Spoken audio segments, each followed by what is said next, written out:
Тежките метали и тяхното въздействие върху живота на човека бе темата на открития урок по химия в Средно общо образователно училище Пейо Яворов в Стралджа.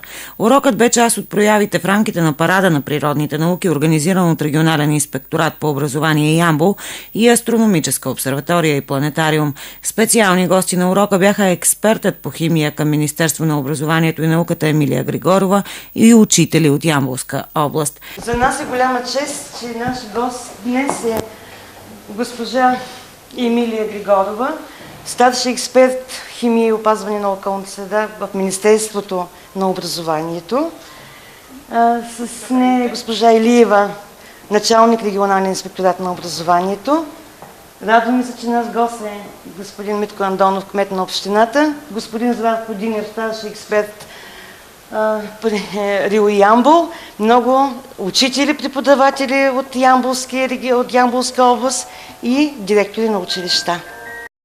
В рамките на един учебен час учениците от 10-ти клас и преподавателката им Диана Георгиева представиха възможностите на уроците по химия, начините за добър образователен процес и актуалността на темите за природните науки в живота и развитието на хората. Тези химични елементи се наричат биоелементи.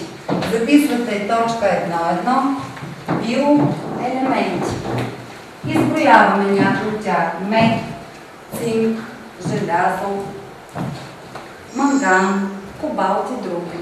Присъстващите останаха изключително впечатлени от урока и изразиха надежда, че подобни прояви ще засилят интереса на учениците към природните науки.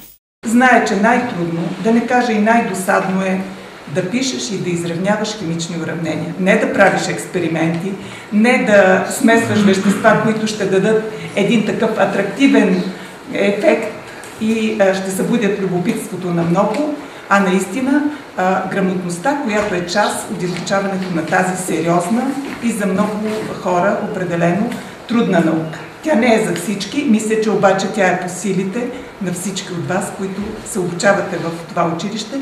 При един прекрасен учител такива впечатления създаде госпожа Георгиева у мен и предполагам всички гости и предполагам, че вие това го усещате в всички часове, когато сте тук в този нов, хубав, модерно оборудван кабинет. Науката химия не е толкова страшна, а се намира навсякъде около нас, дори и в нас, като хора и човешки организми. Радвам се, че така добре се умяхте да използвате съвременни технически средства. То е присъщо за младите хора да използват модерната техника.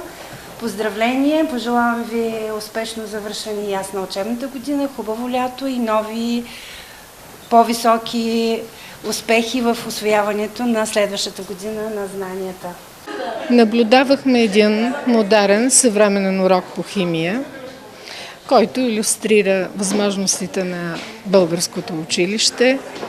Това беше едно прекрасно преживяване с млади хора, които ни зарадваха и които се чувстваха прекрасно, показаха това, на което са се научили, което могат. И подобно впечатление не може да не вдъхва оптимизъм, да ни окуражава.